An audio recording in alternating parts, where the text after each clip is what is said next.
Meus irmãos, a paz do Senhor a todos.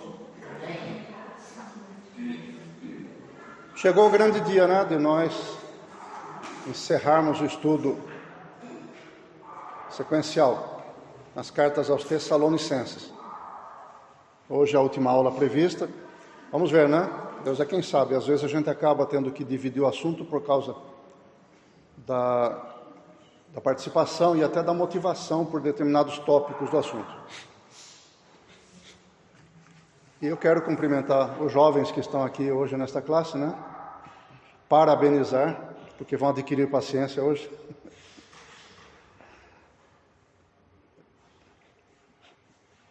Vamos lá para a leitura? Segunda aos Tessalonicenses, capítulo 3. A leitura de todo o capítulo, são 18 versículos.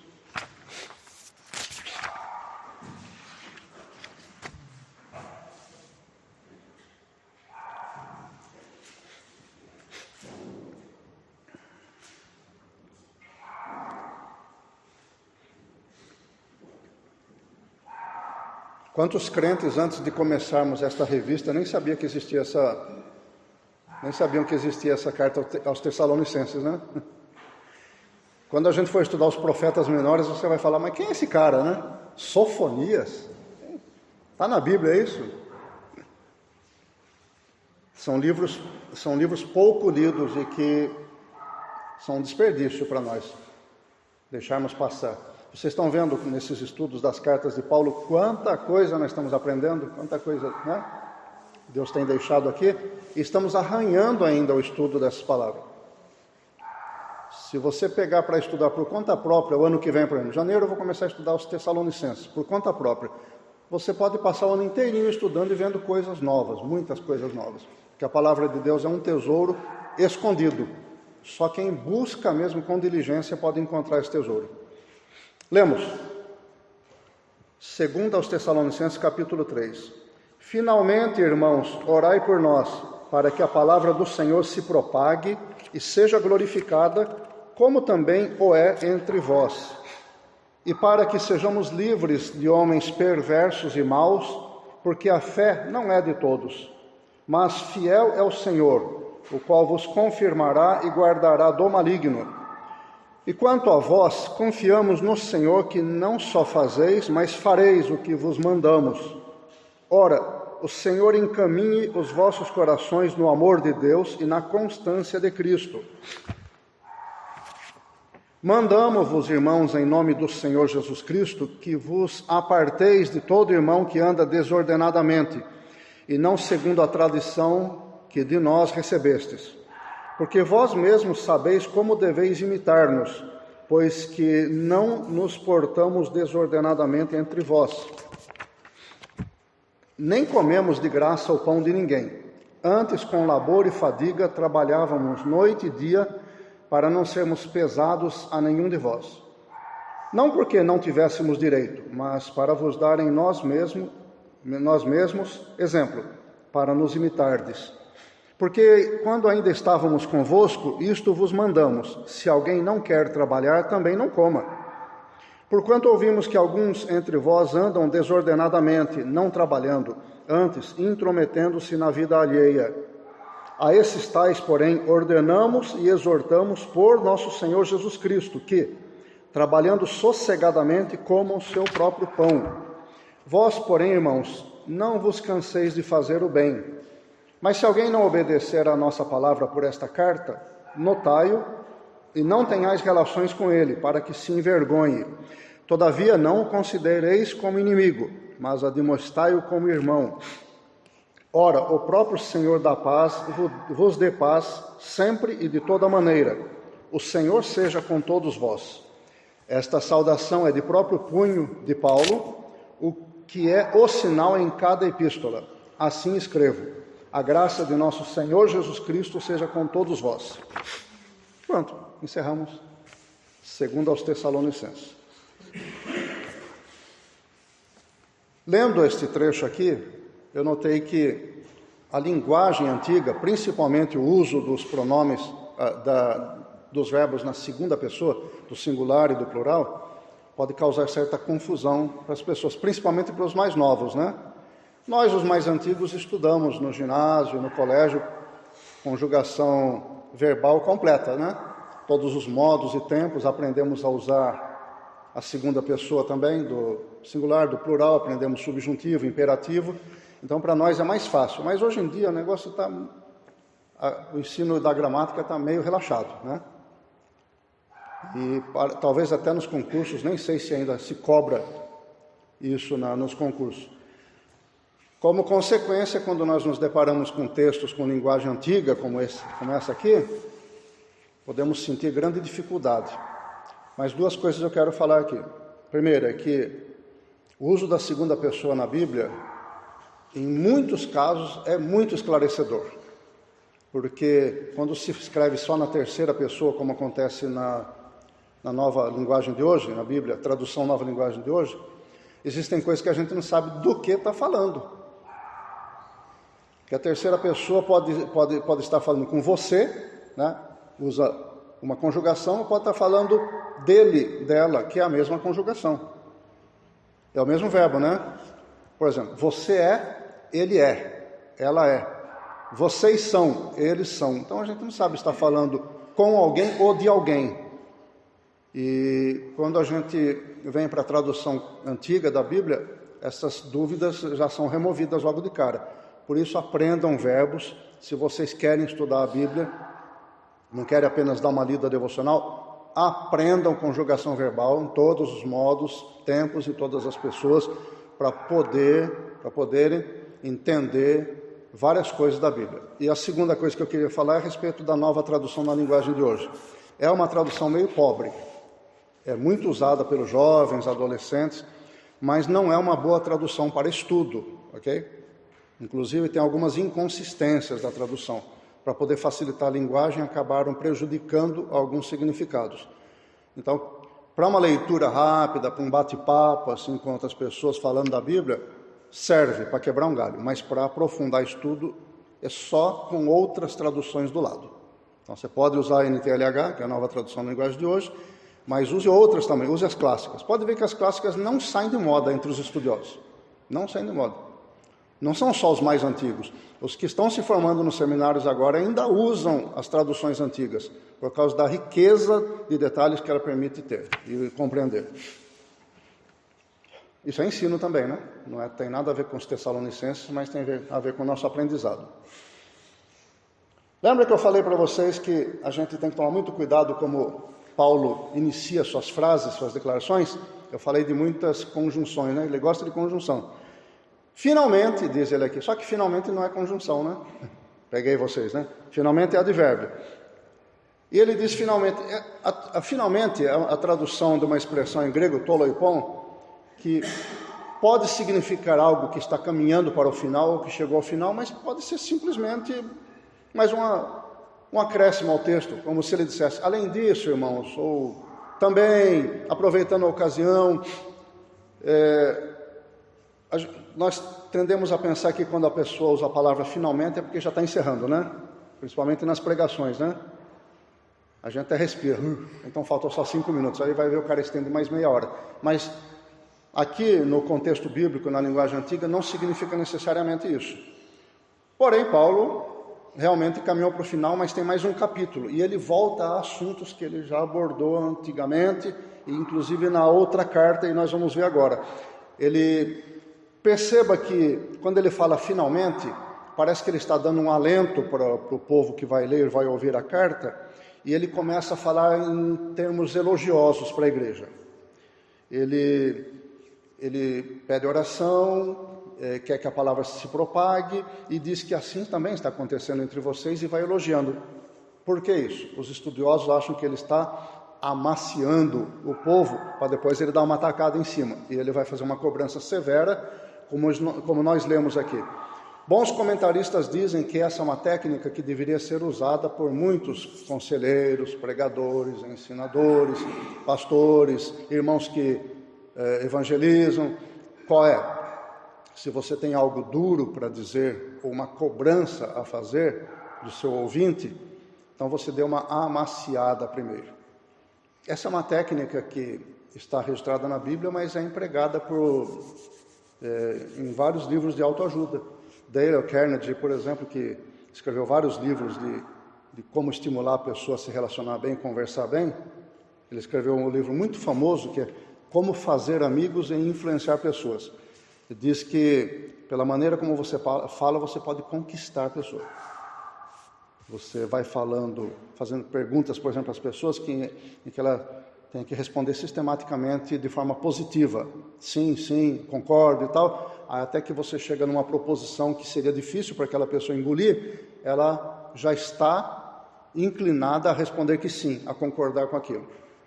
E Paulo já usava isso 2000 anos atrás, né? Dale Carnegie escreveu isso no século XX, mas Paulo já usava no primeiro século isso, que é ir amaciando os ouvintes para concordar com algo mais difícil de engolir que vem depois. Acho que eu preciso aprender a fazer isso, né? Porque às vezes eu vou direto para o assunto, né? Os irmãos já levam um choque assim. Mas por falar em levar choque, você percebeu que no meio da nossa leitura, Paulo parece que mudou de assunto do versículo 5 para o versículo 6? Ora, o Senhor encaminhe vocês, daqui a pouco no versículo 6. Mandamos-vos, irmãos, em nome do Senhor, que vos aparteis dos irmãos assim, assim, assado. Parece que ele dá uma quebra, né? Então eu acho que Paulo estava ali meio ansioso para escrever esse assunto. Ele estava amaciando o ouvido dos irmãos, mas ele não estava aguentando. Ele falou, tem que escrever logo, tem que entrar logo no assunto, não posso ficar aqui só enrolando, né? É uma arte, irmãos. É uma arte você tratar com as pessoas, você se expressar, você se fazer entender, de tal modo que as pessoas queiram ouvir o que você tem para dizer, é uma arte. E é muito difícil, nós precisamos desenvolver isso. Mas vamos lá para a palavra. Paulo diz, orai por nós. Aí você vai dizer assim, puxa, mas Paulo precisava de oração? Um homem como esse, né? Era Deus na vida dele de forma notória o tempo todo. O homem era um exemplo de comportamento e era um exemplo da presença do Espírito do Senhor dirigindo a vida dele. E ele podia tanto estar sozinho quanto estar acompanhado, que ele tinha aquele método de agir, aquela confiança no Senhor, e era inabalável. Ele pede oração. Irmãos, não existe gigante na fé que não seja inabalável. Vamos aprender isso. Muitos gigantes na fé caíram porque não precisaram de outros. Muitos homens e mulheres de Deus caíram, sucumbiram, porque deixaram o necessário apoio da igreja de lado. E Paulo sabia que precisava disso. Ele não era bobo, como às vezes nós somos. Às vezes nós guardamos nossos problemas para nós. Às vezes não queremos, ou por vergonha, ou porque não incomodar os irmãos, ou por outro motivo qualquer, não queremos expor. Não queremos ser transparentes. E nós mesmos vamos trabalhando com um problema que é impossível de ser trabalhado sozinhos. E corremos um risco muito sério de sermos sufocados por esse problema e de naufragar com ele. Paulo não quis correr esse risco. Ele tinha uma obra para fazer, essa obra era mais importante do que a vida dele mesmo, e ele precisava de oração, porque ele sabia que se ele caísse, a obra não seria feita, aquela que Deus colocou na mão dele. Você e eu temos uma obra para ser feita. Vista essa camisa logo. Entenda isso. Não existe crente que não tenha uma obra de Deus para ser feita. Não existe isso. Não, eu só sou membro de banco, eu só fico no meu lugarzinho ali quietinho. Está errado, é claro que está errado. É claro que você tem uma obra para fazer. Eu não estou dizendo que você vai ser aquele que vai evangelizar lá não sei onde, que você vai ser um pastor, uma pastora, que você vai ser um líder. Eu não estou falando isso. Mas você tem uma obra específica para ser feita. Com certeza. Ou será que Deus errou? Dando para você um dom espiritual, um talento. Como diz a Bíblia, que Ele distribuiu a todos na igreja como Ele quis. E se você tem uma obra para ser feita, mas tem embaraços na sua vida, tem coisas que estão atrapalhando isso, e o tempo está passando, Jesus está para voltar, e você não começa logo, procure alguém de sua confiança, procure logo, corra o risco de falar com alguém. Ah, mas eu posso quebrar a cara. Pode, muitas pessoas quebraram a cara, mas pelo menos você está fazendo alguma coisa, dando um passo para se aliviar desse problema, de ter ajuda de alguém para resolver esse problema. Nós vamos ver aqui no final, nos últimos versículos, que Paulo apenas assina a carta. Eu já falei isso em outras cartas. Começamos a falar isso aos Romanos. Paulo só assina a carta, ele está dizendo aqui, ó, é o meu sinal em todas as cartas. Já estudamos que ele muito provavelmente tinha um problema de olhos, não conseguia escrever, em certo lugar ele escreveu assim, ó, vejam com que grandes letras eu escrevo para vocês. Então parece que quando ele escrevia, ele mesmo, com o próprio punho escrevia, ele não enxergando direito tinha que escrever caracteres muito grandes. O que ele fazia então? Ele usava pessoas, como Tércio, né, e outros, para escrever a carta que ele ia ditando. É um risco isso, já falamos, é um risco. É como assinar um cheque em branco. Ele está assinando uma carta que pode mudar a vida das pessoas e ele não sabe o que está escrito ali. Ele teve que confiar na pessoa que escreveu por ele. É como você pegar um cheque da sua conta, você tem lá milhões, Deus queira, né? A pessoa preenche e você assina sem olhar, você não tem, eu não estou sem óculos, eu estou tratando os olhos, assina sem ver aquilo. A gente tem que se arriscar, irmãos, para a nossa vida prosseguir. Se a gente não se arrisca, a gente fica parado. Paulo arriscou a vida, a própria vida. Ele não arriscou apenas a confiança em outras pessoas. Ele colocou a vida dele em jogo para fazer a obra de Deus. O que é que nós estamos fazendo, que nós temos medo de correr riscos? Eu preciso fazer um trabalho que o Senhor me mandou, eu não posso ir sozinho, mas eu não tenho ninguém de confiança para... O que é isso? Então Deus não mandou você fazer o trabalho com outra pessoa. Não mandou. Então você está errado. Não, mas eu sei que Deus quer, que Ele não quer que eu vá sozinho, que eu preciso de outra pessoa, não dá certo. Então você tem que se arriscar sim, como Jesus se arriscou. Ou Jesus não se arriscou, quando Ele pegou e mandou os discípulos dele, aquele monte de homens imaturos, cheio de problemas, os filhos do trovão querendo que descesse fogo dos céus em cima da cidade que eles foram evangelizar, para consumir todo mundo. Jesus não se arriscou, não? Falando, vocês vão, de 2 em 2, vão, se esparramem por aí, de 2 em 2. E quem será que foi com Judas Iscariotes, hein? O que você faria se você tivesse ido com Judas, o ladrão? A obra do Senhor envolve riscos o tempo todo. Nós temos que nos arriscar. Nós precisamos depender uns dos outros. Senão a obra não anda. Você pode olhar ao seu redor, as pessoas que estão aqui, uma pequena parte da igreja, olha ao seu redor. Será que ninguém aqui serve para ser seu conselheiro? Será que não existe nenhuma pessoa aqui em que você possa confiar e falar, irmão, irmã, eu estou travado na obra do Senhor por causa de um problema na minha vida, podemos orar juntos por isso, você pode me aconselhar? Irmão, pelo amor de Deus, vamos fazer isso, que a obra está parada, em termos, né? Ela está andando, mas ela podia estar andando muito mais, ela só não está mais evoluída, mais acelerada, porque nós estamos nos reservando, nos amarrando. Paulo não tinha nada disso. Ele se abria. Quando tinha que chorar, ele chorava. Quando tinha que dizer o que ele passou, ele dizia. Quando tinha que dar bronca, ele dava bronca. Quando tinha que pedir ajuda, ele pedia ajuda. E todo o tempo ele pedia ajuda para alguém escrever a carta dele. E aqui ele está pedindo ajuda em oração. Um gigante da fé. Um homem que orava pelas pessoas, que orava, e o Senhor fazia. Ele pedia para o Senhor abrir a porta na cidade, e o Senhor abria. Ele pedia para o Senhor curar pessoas, o Senhor curava. Aí chegou a vez dele, irmãos, orem por mim. Ou a gente é humilde na obra de Deus e reconhece a necessidade, as falhas, a carência, ou a obra não anda na nossa mão.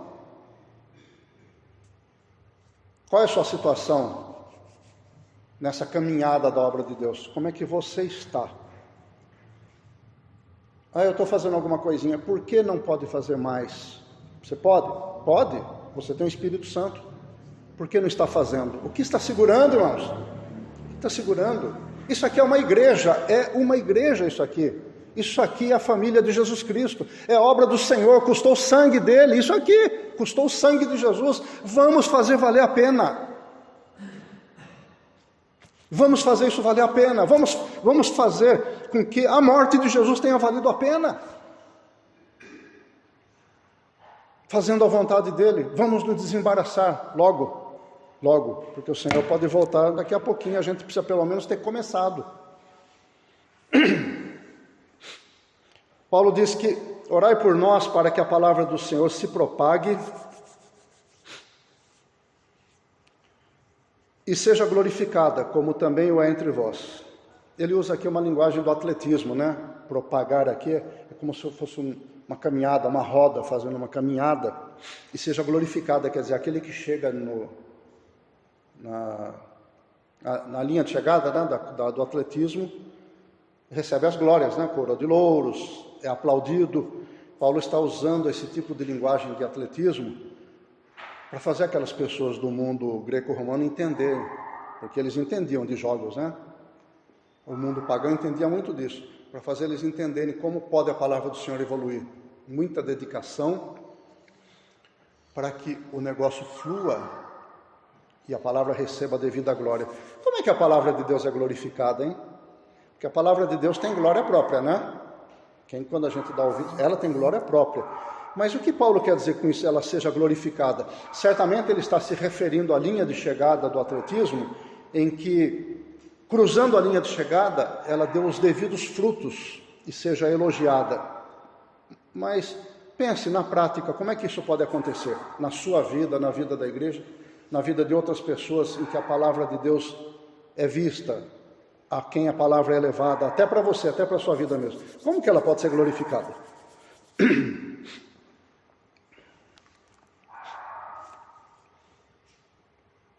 Vou falar de você e de mim. Em primeiro lugar, obediência. Porque ouvir a palavra de Deus e não obedecer, a Bíblia diz, né, que é ouvinte esquecido, acho que fala lá na carta a Tiago, ouvinte esquecido. Não agrada a Deus. Então é necessário ouvir e praticar a palavra do Senhor. É uma luta, irmãos. É uma luta. Quando eu me preparo para vir aqui dar aula para vocês, é uma coisa que todo final de semana eu clamo a Deus. Falo, Senhor, abençoa a minha memória, porque eu tenho memória fraca. Abençoa o meu raciocínio, que eu preciso de sabedoria. Abençoa, Senhor. Mas abençoa também a minha prática, para eu poder ensinar. Porque eu não quero dar um bom ensino que sirva para vocês e não sirva para mim.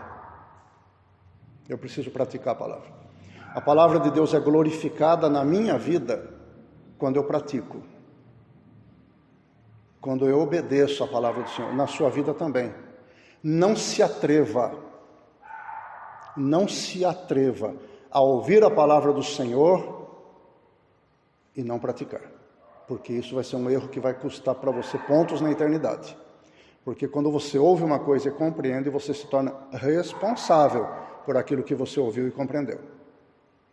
Eu estou falando isso para o seu bem, não estou falando para o meu. Claro que vai influenciar a igreja, mas não se atreva, porque vai ser muito perigoso para você ouvir e deixar de lado a palavra do Senhor. A palavra de Deus vai ser glorificada na sua vida se você der atenção para ela e praticar. Ela é glorificada também quando produz frutos, quando você vê a igreja sendo edificada pela palavra. As coisas estão acontecendo, então a palavra está sendo glorificada. É ela quem está produzindo isso, então a glória é para ela, para a palavra do Senhor. Quando há conversões, quando você anuncia o Senhor Jesus, as pessoas de fora, e você vê que aquela pessoa parece que tem assim um ato de arrebatamento, né, momentâneo assim, você vê que aquela pessoa parece dar aquela viajada na hora. A palavra do Senhor nesta hora está tentando penetrar o coração daquela pessoa e produzir uma transformação. Ela está sendo glorificada nesta hora, porque a palavra de Deus está mostrando a que veio, o poder dela. Para que ela veio? Veio como chuva, né, que diz a Bíblia. Chove e produz fruto e pão para o semeador, e não volta para Deus vazia, mas faz aquilo a que apraz ao Senhor. Se isto pode acontecer na vida das pessoas de fora da igreja, imagina quando acontece na nossa vida. Você imagina o conteúdo da sua alegria quando você recebe a palavra de Deus com prazer, disposto a obedecer e obedece a palavra do Senhor. Você imagina, porque Deus diz que a palavra não voltará para mim vazia. Você imagina a alegria, o prazer que você está dando para Deus quando a palavra volta para Ele fazendo aquilo que devia ter feito? Quando você dá lugar para ela, ao prazer que Deus sente. Nós não fomos criados, segundo a Bíblia, para a glória do Senhor? A Bíblia não diz isso? Que o ser humano foi criado para a glória de Deus? Aí você fala, sim, mas glória, no nosso contexto, parece uma palavra assim, sem significado. A glória da luz é o brilho da luz da lâmpada, a luz da lâmpada. Parece alguma coisa assim que é impensável, é imponderável, impalpável. Glória de Deus. A gente fica assim como que viajando e depois muda de ideia e não sabe o que significou isso. Você quer que a palavra volte para Deus e dê glória ao Senhor? Você quer que a sua vida dê glória a Deus? Obedeça a Deus, que você vai dar prazer para Ele, o nome dEle vai ser glorificado. A Bíblia diz em Hebreus que existe uma multidão de testemunhas, de observadores, inclusive bilhões de demônios e bilhões ou trilhões de anjos, que estão dando glória ao nome do Senhor quando um filho de Deus obedece à palavra do Senhor, porque a palavra não está voltando vazia para ele. Paulo está dizendo aqui que a palavra se propague e seja glorificada, mas que comece em nós. Porque a Bíblia também diz que o julgamento de Deus vai começar pela casa de Deus. Não vai começar lá fora, vai começar por nós. Qual é a quantidade de glória que você produziu para o Senhor com sua obediência, a sua valorização da palavra de Deus? Nós temos que... eu estou no versículo 1 ainda, né? Quem sabe a gente vai terminar só em agosto esse estudo, né?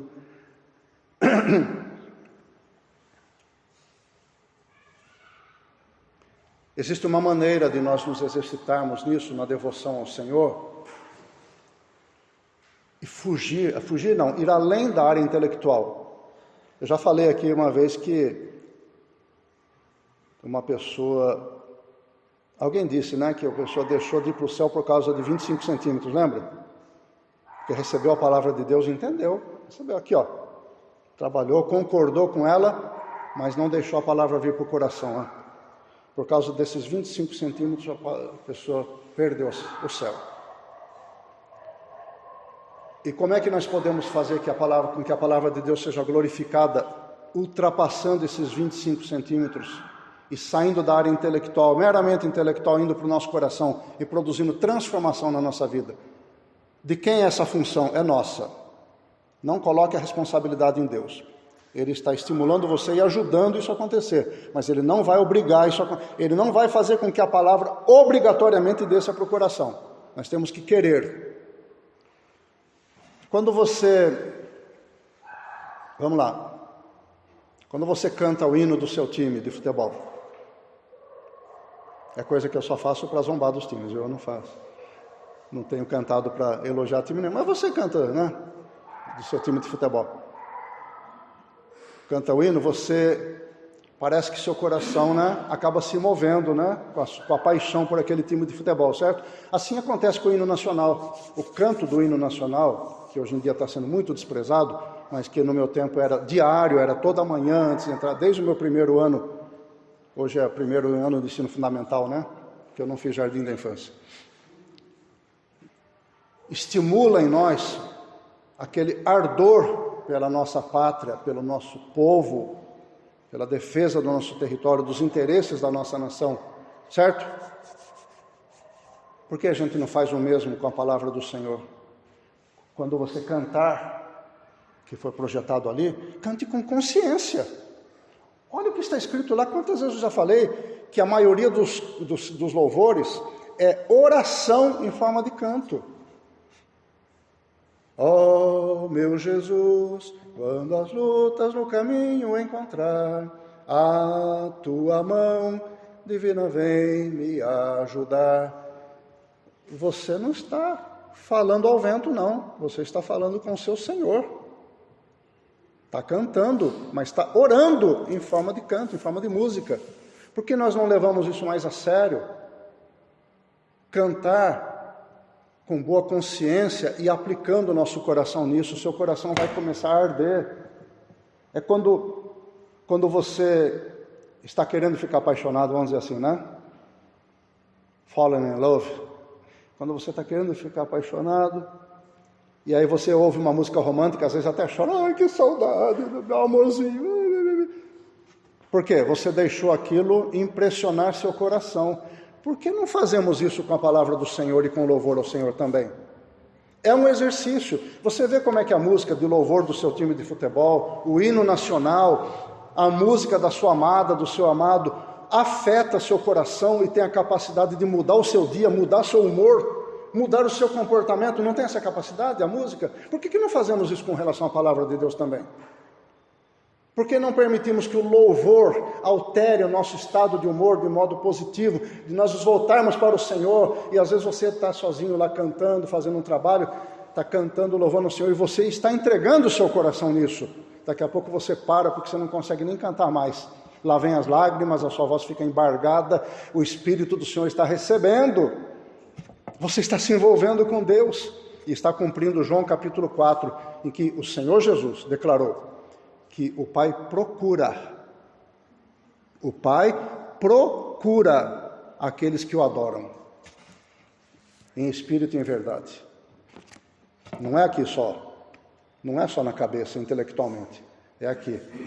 Permita que as coisas do reino de Deus saiam da área intelectual e desçam para o coração e mudem a sua vida. Vamos fazer um exercício disso, meus irmãos. Existem muitos crentes intelectuais. Como eu já falei para vocês, eu tive aula com muitos deles. Muito intelectualizados, muito inteligentes. Mas dava para perceber que a palavra de Deus só estava aqui, ó. Não estava aqui.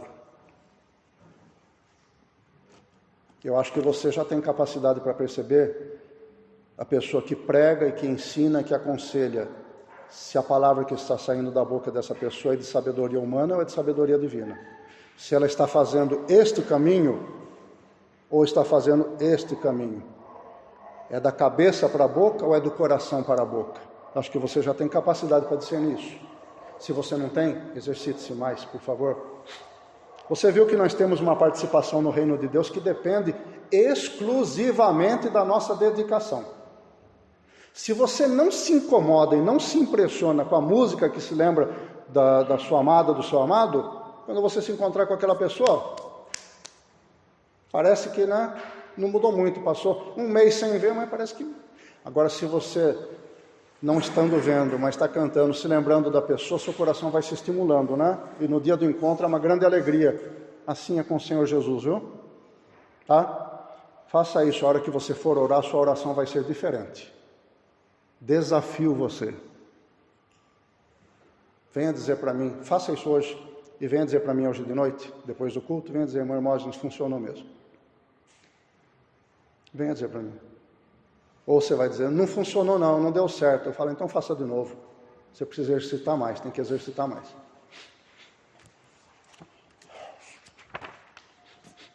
Versículo 2, e para que sejamos livres de homens perversos e maus. Quer dizer, oração para que isso aconteça, né? Porque a fé não é de todos. Perceba aqui que Paulo, na primeira vista, né, dá a impressão que ele está pedindo oração pela segurança dele mesmo, né? Não está dando essa impressão? Irmãos, orem por nós para que nós sejamos livres das mãos de homens perversos e maus. Mas se você for analisar mais profundamente, não é exatamente isso que Paulo está querendo. Ele não quer ter simplesmente segurança própria. Claro que ele quer isso, para poder continuar a obra, mas não é exatamente isso que está na cabeça dele. Por quê? Aquele ditado, né? Quem sai na chuva para se molhar, né? É como o bombeiro que tem vítima para resgatar lá no meio do incêndio. Ele tem que entrar no fogo, não tem? Ele quer se queimar? Não. Mas ele tem a obrigação dele, o ofício dele, que é ir lá e resgatar a vítima, mesmo com o risco de se queimar. E Paulo era mais ou menos isso. Eu vou lá estou indo para Corinto. Meus irmãos de Tessalônica, eu estou indo para Corinto. O negócio lá é feio. Orem por mim, porque tem muita gente má no caminho, muita gente má dentro da cidade, muita gente perversa. É muita oposição ao evangelho, é muito risco de morte que eu vou correr. Aí alguém diria assim, alguém que não compreende a obra de Deus, fala, então por que você está indo? Não vá. Vá para outro lugar, né? É mesmo que se mandar um palmeirense para o meio da torcida do Corinthians no dia do derby, né, irmão? Mandar o palmeirense todo vestido de verde e vai lá por meio da torcida do Corinthians no dia do jogo, né? Paulo, então não vá. Eu falo, não, mas eu tenho que ir. Ai de mim se eu não for, como ele já disse. Mas Paulo, você pode se arrebentar lá, pode acabar com você. Eu sei, mas eu preciso ir, orem por mim, para que Deus me livre das mãos dessa gente. Então ele pensava na segurança dele, sim, porque ele tinha que estar inteiro para poder fazer a obra de Deus. Pense nisso, viu? Você precisa estar tanto quanto possível íntegro e bem conservado fisicamente, emocionalmente, moralmente, para fazer a obra do Senhor, tanto quanto possível. porque o seu corpo é templo do Espírito Santo, é onde o Espírito do Senhor mora. Então cuide dele, porque pertence a Deus, não pertence a você, é de Deus. E Paulo queria integridade para poder fazer o trabalho. Nem sempre é o que nós pensamos, né? Às vezes a nossa integridade, ai meu Deus, eu não consigo nem ficar sentado assistindo Big Brother no sofá, de tanta dor nas costas. Ore por mim, meu irmão. Eu vou orar por você, para Deus tirar você do sofá, tirar você da cama, e você fazer a obra do Senhor, fazer alguma coisa que preste na vida. Para você ser como o bombeiro. Vai para o meio das chamas, pode morrer queimado? Pode. Mas vai porque tem uma missão nobre a cumprir, que é salvar vidas de pessoas. Assim como Paulo. Irmãos, orem por mim. Por qual motivo?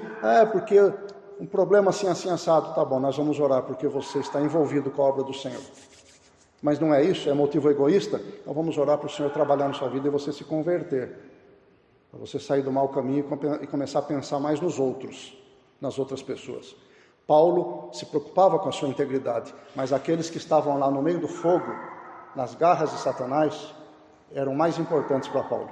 Por isso ele se arriscava. Olha, gente, obrigado, Carlinhos, que pediu para eu fazer oração pelos missionários. Eu coloquei meu coração, não procurei convencer os irmãos, procurei falar com Deus na oração.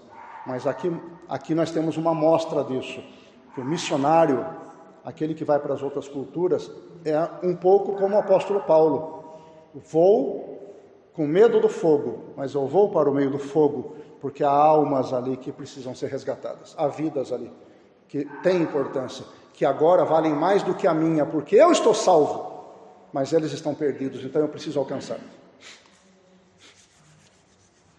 E quando Paulo diz que a fé não é de todos, algumas pessoas apressadamente acreditam que Deus não deu fé para todo mundo ser salvo. Não tem nada a ver com o que Paulo está dizendo aqui. O que ele quer dizer aqui é que existem pessoas que são tão más, que preferem perseguir a fé, ao invés de se aliar a ela. Não vamos nos deter aqui, porque eu já estou cansado de falar a respeito do calvinismo, né? Mas interessante é que, olha, vamos ler novamente o versículo 2, depois ler o 3. Olha só que eu quero trazer algumas palavras para a gente considerar aqui. Então ele pede oração e para que sejamos livres de homens perversos e maus, porque a fé, duas palavras, maus, porque a fé não é de todos. Versículo 3. Mas fiel é o Senhor, o qual vos confirmará e guardará do maligno. Eu quero fazer a associação entre esses dois versículos no seguinte aspecto. Primeiro, homens maus. A palavra aqui que designa maus, traduzido do grego, é poneron. Homens maus. Poneron. E versículo seguinte, o Senhor vos guardará do maligno. A palavra aqui traduzida por maligno é poneron. Eu falo, mas a mesma palavra? É disso que Paulo está falando.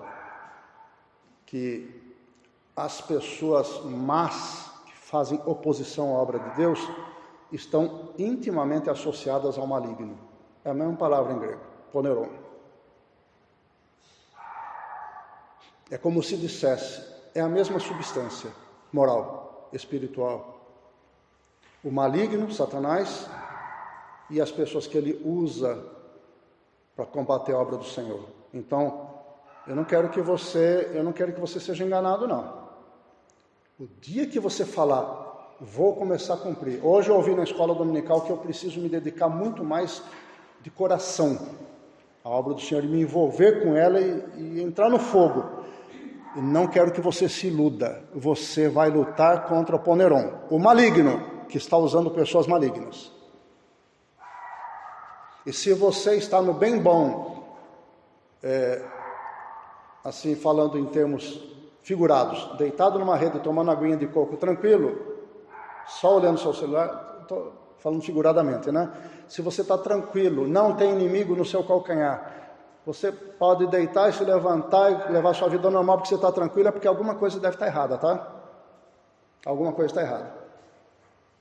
A Bíblia diz que aquele que quiser fazer a obra do Senhor com integridade, piamente, padecerá perseguição. O inimigo está esperando você se dedicar à obra do Senhor para ele começar a lançar os ataques. Mas você pertence a Jesus Cristo. Vá fazer a obra que o Senhor Jesus quer que você faça, mesmo que você tenha que entrar no meio do fogo. Entendido? Não estou iludindo, vai fazer obra, que vai ser só alegria, você vai ser tão feliz, os anjos tocando trombeta ao seu redor, você com os dons do Espírito, e só esperando ir para o céu. Não vou enganar você, você vai padecer perseguição, mas existe um mistério envolvido na obra do Senhor, que é que quando o crente é fiel, e ele se dedica a fazer a obra do Senhor, e ele quer ir por meio do fogo, por amor das almas e por amor do Senhor Jesus Cristo, isso traz alegria para ele, gente. É coisa de doido, não é não? É coisa de bombeiro. É coisa do bombeiro que chega em casa, roupa chamuscada, cabelo, tenho que mandar refazer meu penteado que está chamuscado. O filho fala, ei papai, como é que foi? Ele sorri, abraça, foi uma maravilha, meu filho. Hoje entrei no meio do fogo, quase caiu uma viga em chamas nas minhas costas, mas foi uma bênção, está aqui. Parece coisa de louco, não parece? A gente não faz assim, quem joga futebol não faz isso? Meu Deus do céu, eu joguei futebol tantas vezes, era difícil o dia que eu chegava inteiro na minha casa. Mas já marcava jogo pro dia seguinte, né?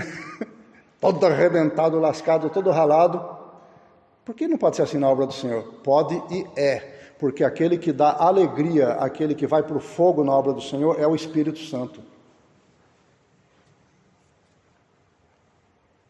Você vai sentir o inimigo tentando morder o seu calcanhar, e você vai ver que está em perigo, e às vezes perigo de morte mesmo, mas você vai ter alegria no coração, porque o Espírito do Senhor está se movendo dentro de você e dizendo, isso aí meu filho, isso aí minha filha, vai em frente porque eu estou com você. Não existe alegria maior do que essa, irmãos.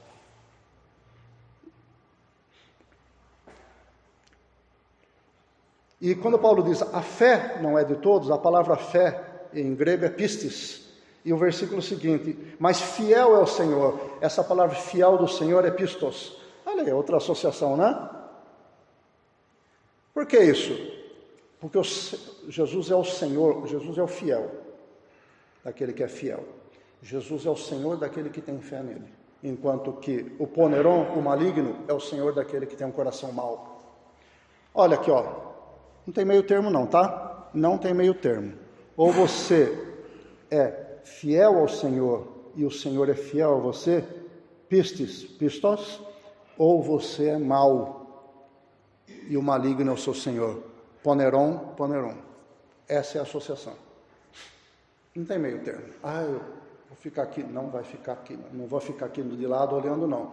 Porque eu quero lembrar aquilo que eu citei domingo à noite, que Jesus citou para a igreja de Laodiceia.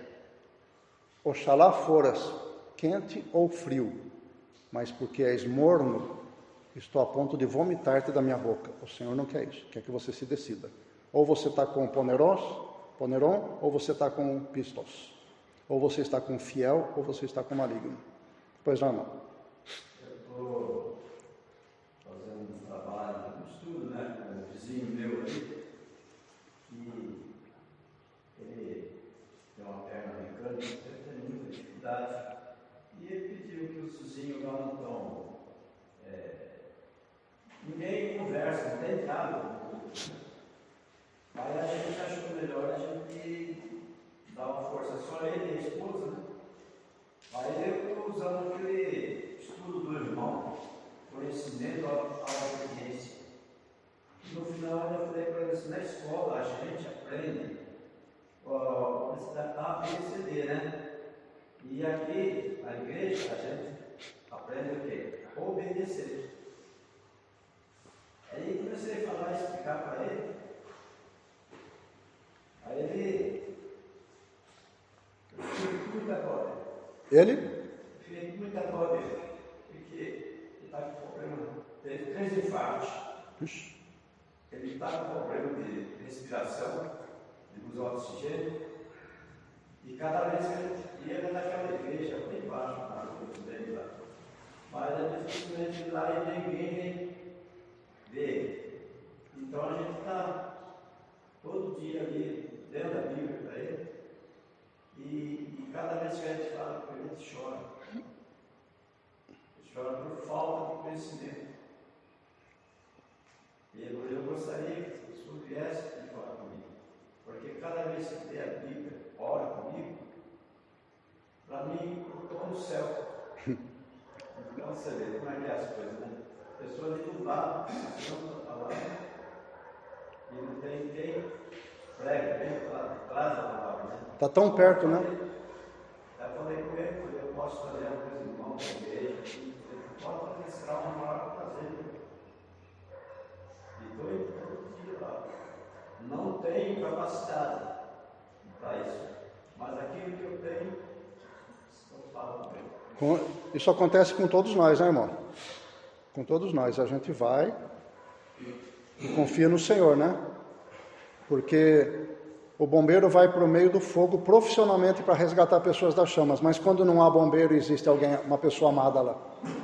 A gente vai esperar o bombeiro chegar. O bombeiro está vindo de Analândia. Já era, né? Está vindo lá de Araras. A gente não vai para o meio da chama para resgatar a pessoa? Então é assim, viu? É isso mesmo. Versículo 4. E quanto a vós, confiamos no Senhor que não só fazeis, mas fareis o que vos mandamos. Paulo já está incentivando. Eu sei que vocês estão obedecendo, mas vocês vão continuar a obedecer o que eu estou falando, hein? Ora, o Senhor encaminha os vossos corações no amor de Deus e na constância de Cristo. Quando Paulo diz assim, o Senhor encaminha os vossos corações no amor de Deus, ele está mostrando que o cristianismo não é uma mera filosofia. Não é uma ideia que apareceu na cabeça de alguém, como o shintoísmo, o budismo, o islamismo, apareceu aquela ideia, aí cresceu essa filosofia, foi desenvolvida. Não, ele está mostrando aqui que o cristianismo é algo que veio de Deus e que trabalha no coração, tá vendo? Ele não falou só da cabeça. Ele está falando, encaminhe os vossos corações no amor de Deus. Não é uma filosofia, é operação do Espírito do Senhor no meio das pessoas. Esse aqui é um versículo que você pode usar para rebater as pessoas que acham que o cristianismo é mais um modo de vida, mais uma filosofia que estimula um modo de vida. Não é. E ainda diz aqui, encaminhe os vossos corações no amor de Deus e na constância. Duas coisas fundamentais para a existência da igreja. Amor e constância, como Paulo diz aqui. Por quê? Porque amor fala de relacionamento. Sem relacionamento não existe igreja, certo? Sem comunhão, sem relacionamento, é um clube religioso, não é igreja. E constância, isto é, perseverança fiel ao Senhor Jesus Cristo. Essas são características importantíssimas, fundamentais da igreja. A igreja precisa ter amor interno. Nós temos que andar em amor entre nós e é preciso ter perseverança em Jesus, porque uns dias são fáceis, outros não são. E nos dias fáceis é fácil perseverar, né?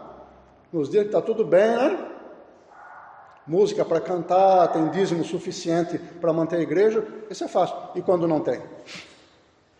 Quando o simples toque de um instrumento pode ativar a polícia contra a igreja? Quando a falta de arrecadação, o desemprego no meio dos irmãos, não der para pagar nem as contas de luz da igreja mais, e aí? Nós vamos ter perseverança? Então essas duas coisas são fundamentais para sustento, para a manutenção da igreja como organismo moral e espiritual. Termos amor entre nós e termos perseverança fiel ao Senhor Jesus Cristo. Versículo 6. Aí, olha a mudança de assunto. Mandamos-vos, irmãos, em nome do Senhor Jesus Cristo, que vos aparteis de todo irmão que anda desordenadamente, e não segundo a tradição que de nós recebestes. Lembra que nós analisamos essa palavra desordenado, desordenadamente, na outra carta? Desordenado é atactos, lembra? É como aquele que não está dentro da tática. Essa palavra. Isto é, existe uma ordem de combate. Aqui é uma linguagem militar. Mas tem alguém que está fora da ordem de combate. Nós analisamos esta palavra. O irmão desordenado é aquele que não está seguindo a tática determinada pelo general daquele exército, por exemplo. E Paulo quer dizer com isso que no meio da igreja, alguém que anda desordenadamente é um problema. Na luta contra o inimigo é um problema. Um exército qualquer, um exército regular. O comandante de uma fração de tropa tem uma tática para enfrentar o inimigo. E um dos componentes não quer seguir essa tática, quer seguir aquilo que está na cabeça dele. Vai dar certo? Todo o planejamento está sendo feito de tal maneira que todo aquele conjunto atue, cada um dentro da sua função, para que o inimigo seja derrotado. E cada um tem a sua função. Aí uma dessas pessoas abandona a sua função porque acha que tem que fazer de outra maneira. meu modo de trabalhar não é esse, não vou fazer assim. Aí ele foge das determinações, das ordens, ele foge da tática. Pronto, já começou a corroer as chances de vitória daquele exército. E Paulo está dizendo, a igreja não pode funcionar desse jeito. O irmão que anda desordenadamente, quer dizer, fora da tática, está comprometendo a integridade da igreja. É por ali que o inimigo vai entrar. E ele passa a dizer que nós não devemos nem ter comunhão com as pessoas que agem de modo desordenado e não querem se corrigir. Porque ele tenta estimular aqui as pessoas a se corrigir com esta palavra. Ele diz, olha, ordenamos e estimulamos, exortamos, em nome do Senhor Jesus. Então ele está tentando estimular essas pessoas a obedecer ao que ele está mandando. Aí ele diz, mas quem não quiser seguir a ordem que eu estou dando nesta palavra, vocês nem tenham comunhão com ele, nem andem com ele, não tenham relações com ele. Por que isso? Porque é por ali que o inimigo vai entrar na igreja.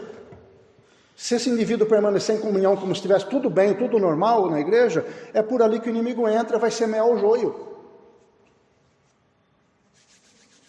Hoje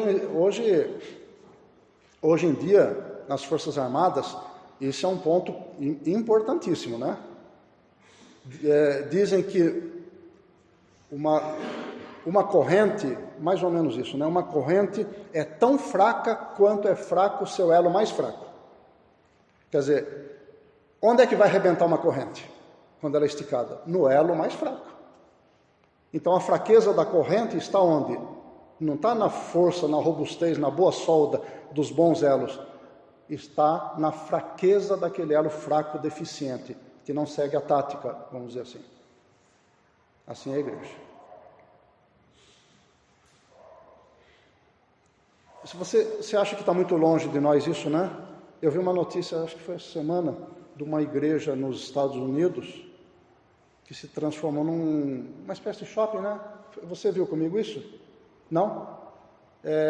Bonita a igreja, aqueles painéis, aqueles vitrais. Acho que era uma catedral, muito bonita, sabe? Balcões vendendo chopp, salgadinho. O senhor viu isso? Então. É um bar. É o quê? Um bar, né? Grande e bonito, né?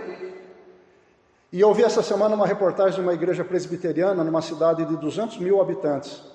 3 vezes o tamanho de Pirassununga, hein? Uma igreja presbiteriana que fechou as portas. 170 e poucos anos de idade a igreja tem. Igreja antiquíssima. Fechou as portas com os últimos 9 membros da igreja, porque não tem condições mais de se manter, está muito caro. Fechou as portas. Com quase 200 anos de idade a igreja. Uma cidade de 200 mil habitantes. Você pensa o quê, irmão? O inimigo está no nosso calcanhar já, e a gente é que está brincando. A gente tem que despertar, cantar com mais paixão, para o coração se envolver, ler a palavra de Deus com paixão, falar com Jesus com mais amor, com mais paixão. Não é falar por falar, não é orar por orar. O inimigo está no nosso calcanhar, é a especialidade dele, ele é maligno, e existem pessoas que ele usa, e é no elo mais fraco da igreja que ele vai entrar e vai arrebentar. Não, mas nós somos a segunda igreja batista de Pirassununga, isso nunca vai acontecer aqui. Os judeus também falavam do templo do Senhor é esse, nunca vai acontecer. Jesus dizendo, não vai ficar pedra sobre pedra. Não, isso é templo do Senhor, templo do Senhor. O que aconteceu? Não ficou pedra sobre pedra. E as igrejas hoje na Europa, igrejas são vendidas para virar casas de comércio. Templos maravilhosos, antigos. Eu falei para vocês que nós passamos em Guaratinguetá, na primeira igreja batista em Guaratinguetá, linda igreja, recém-reformada, na avenida que leva para a escola de especialista de aeronáutica, um lugar maravilhoso, muito movimentado, igreja linda, meia dúzia de pessoas na escola dominical e meia dúzia de pessoas no culto de Santa Ceia à noite. Nós estivemos lá, isso contando conosco que estávamos visitando. Ainda havia mais visitantes ainda. Uma igreja muito, assim, arquitetonicamente falando, linda, muito bem localizada, meia dúzia de pessoas na Santa Ceia de noite, no culto de domingo. Igreja Batista, como a nossa. Acho que o Wellington passa em frente de vez em quando essa igreja ali. Sério, irmão? Fechou? Tá vendo? Ou a gente coloca as barbas de molho e entrega o coração a Jesus Cristo e fala, isso não vai acontecer conosco porque nós vamos para o fogo, nós vamos lutar, nós vamos pôr nosso coração nisso. Ou nós vamos fechar também. Não é porque somos nós que estamos aqui que ela não vai fechar, não.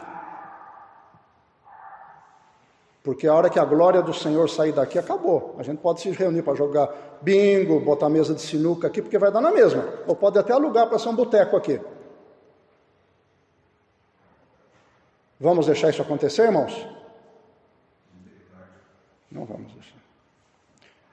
Olha, irmãos, não duvide. Ah, mas temos um bom pastor, nós temos bons irmãos e irmãs trabalhando aqui, temos. Mas todas essas igrejas tinham.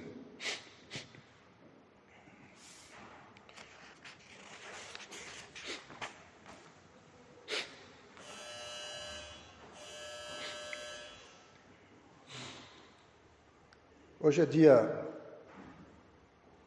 18, né?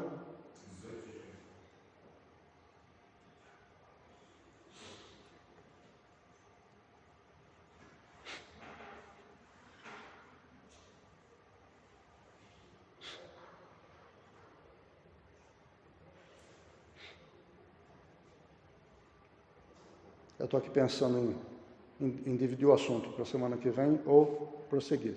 Estou vendo o quanto de assunto para a semana que vem ficaria. Vou dividir. Pode ser? Deixar o restante para a semana que vem, então?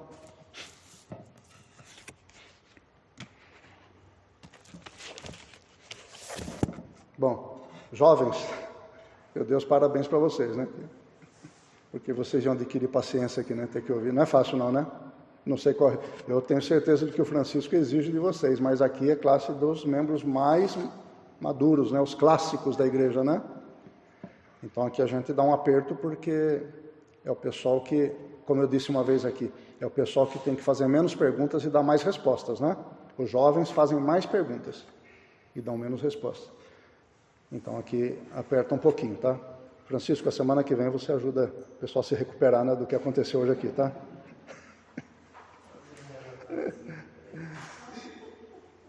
Traz um pouquinho de bálsamo para passar nos jovens. Irmãos, permita-me orar a Deus com vocês.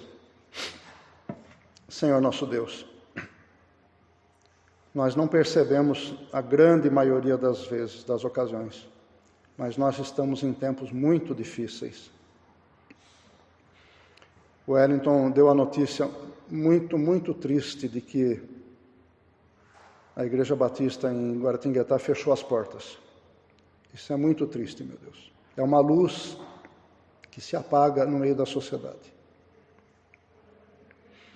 Assim como tem acontecido com tantas outras igrejas e denominações.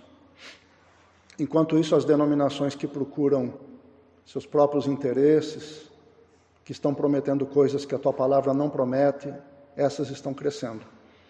Que prometem dinheiro e enquanto arrecadam dinheiro, essas estão crescendo. Porque a cobiça do ser humano é muito grande. O maior interesse é pelos bens materiais do que pelo reino de Deus. Senhor, ajuda-nos para que isso não aconteça conosco, por favor. Não que o nome da segunda Igreja Batista em Pirassununga seja imponente e fundamental e de grande importância, não. Mas é porque esta é a casa do Senhor e nós somos teus servos, meu Deus. O Senhor não nos chamou para apenas celebrarmos, ainda que as nossas reuniões sejam vitais, sejam importantes, bonitas, boas, mas esta não é a missão da igreja. A nossa missão é correr risco, ir para o meio das chamas, resgatar almas, nos dedicar ao trabalho do Senhor, à obra do Senhor, aquilo para que o Senhor veio para este mundo. Amarmos o Senhor de todo o nosso coração, não apenas com o intelecto, e não permitirmos que uma teologia intelectual seja dominante, predominante em nossas vidas, enquanto nossos corações permanecem em outras coisas. Ajuda-nos, ó Deus amado, por favor, ajuda-nos. Senhor, abençoa o nosso pastor para que ele dê a liderança ele exerça a liderança sobre este rebanho exatamente como o teu Espírito lhe tem determinado, ó Deus.